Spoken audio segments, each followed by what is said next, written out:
शुक्र है तुम्हारा जख्म ठीक हो रहा है। थोड़ी सी और केयर करोगी, डॉक्टर ने कहा बिल्कुल ठीक हो जाओगी। मैं चाहती नहीं कि मेरा जख्म ठीक हो। इस जख्म की वजह से ही तो तुम मेरे करीब हो। तुम अब भी इतनी फजूल बातें करती हो। तुम आज भी बिल्कुल वैसे ही हो। मेरी जरा सी तकलीफ पे बिल्कुल पागल हो जाते। इंसानियत का सबक नहीं भूलता मैं बस। इंसानियत? क्यों? मोहब्बत नहीं है? देखो पर हम अब मैच्योर हो गए हैं। मोहब्बत के लिए उम्र की नहीं, पागलपन की जरूरत होती। जैसे मैं आज भी तुम्हारे लिए पागल हूं, और शायद तुम भी हो। नहीं, मैं उन लम्हों की कैद से आजाद हो चुका हूँ। अच्छा, तो फिर मुझे बचाया क्यों?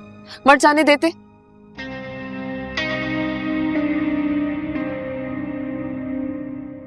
मैं तुम्हें मरता नहीं देख सकता। जब मोहब्बत नहीं है तो क्यों नहीं देख सकते हो? तुम क्या चाहती हो, मैं इंसानियत का सबक भी भूल जाऊं? What do you want? I know, तुम मुझसे सिर्फ और सिर्फ इसलिए नाराज हो क्योंकि मैं छोड़कर चली गई थी तुम्हें। पहले था, अब नहीं। इनफैक्ट मुझे लगता है कि तुमने बिल्कुल ठीक किया था। हर इंसान को हक हासिल है अपनी मर्जी का फैसला लेने का। गलती हो गई थी मुझसे। अगर मुझे पता होता कि तुम्हारे बगैर नहीं रह सकूंगी तो कभी भी ना जाती मैं।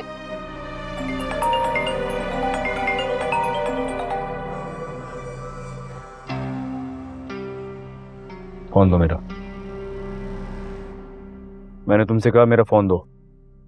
मेरे होते तुम इससे बात नहीं कर सकते हो।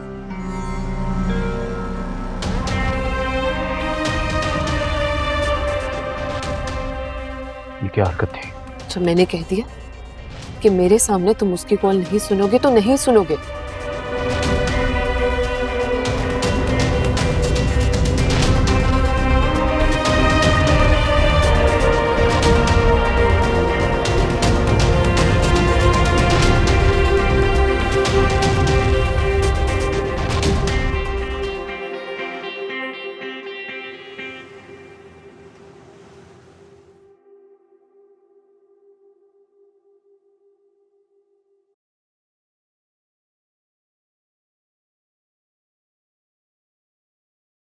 चाय आपकी। पी लूंगा पी लूंगा।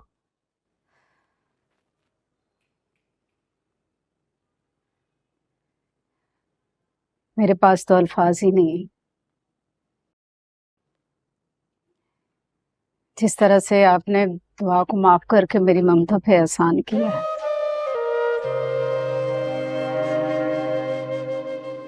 उसके लिए मैंने आपको माफ कर दिया। पता नहीं मुझे क्यों लग रहा है ये जज्बात में फैसला किया मैंने। माँ बाप कब तक नाराज रह सकते हैं अपनी औलाद से?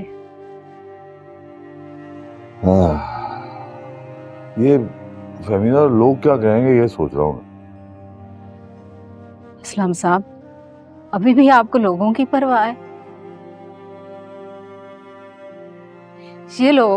ये लोग जो कल तक मेरी बच्ची पे उंगलियां उठाते थे, आज उसकी शान और शौकत देखकर दांतों में उंगलियां दबाए बैठे हैं। ये लोग ना सिर्फ मजलूम के ऊपर उंगलियां उठाने के लिए हैं। ये दुआ के कार्ड, गाड़ियां, ये इतना पैसा कहाँ से आ गया? थाने में तो बहुत बुरे हाल में थी वो। आपने तो दुआ के लिए अपने घर का दरवाजा नहीं खोला, लेकिन मेरे अल्लाह को शायद उस पर तरस आ गया। इससे पहले कि वो दर बदर की ठोकरें खाती, गजनवी आया उसकी जिंदगी में। कौन गजनवी?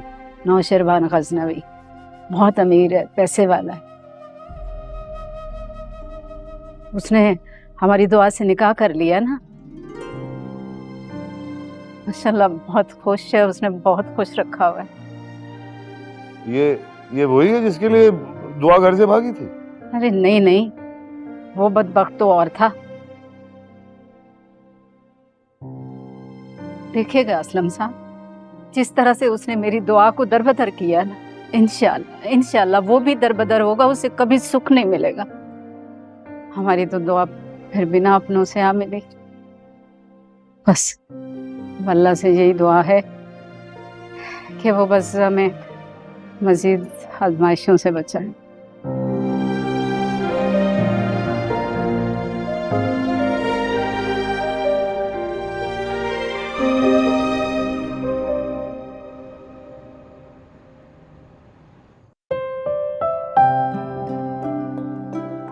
शुक्रिया बेटा।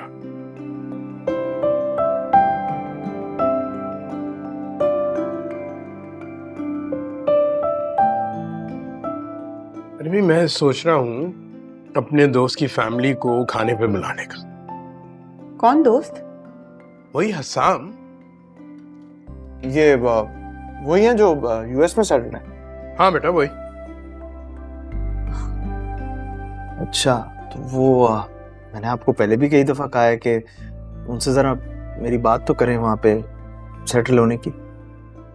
बेटा वहां पे जाके सेटल होने के लिए ना इंसान को जरा मुस्तकिल मिजाज होना पड़ता है, वो तुम हो नहीं।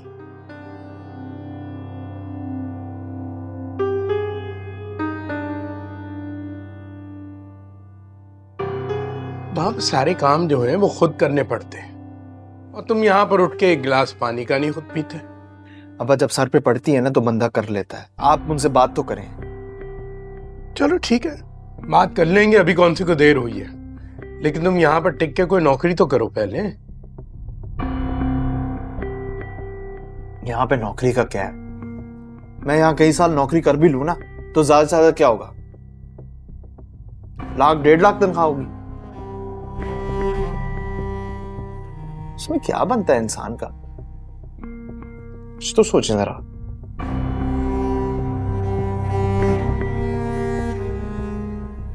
अच्छा ये बताइए, अमेरिका से हमेशा के लिए यहाँ शिफ्ट हो गए हैं या सिर्फ छुट्टियों पे आए हैं?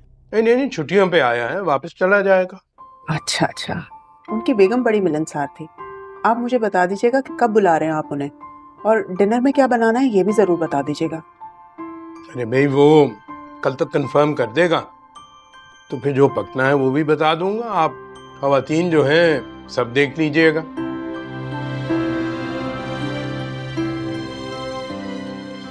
वैसे इस किस्म की दावतों पर अमूमन रिवायती खाने ही पकते हैं। नहीं नहीं, मैं तो इसलिए पूछ रही थी कि काफी सालों के बाद आ रहे हैं ना, तो उनकी पसंद नापसंद का हमें पता नहीं है। क्या पता उनको विलायती खाने पसंद हो। अरे नहीं भाई, अपना हसाम जो है ना वो वही है, पुराने का पुराना, जरा भी नहीं बदला।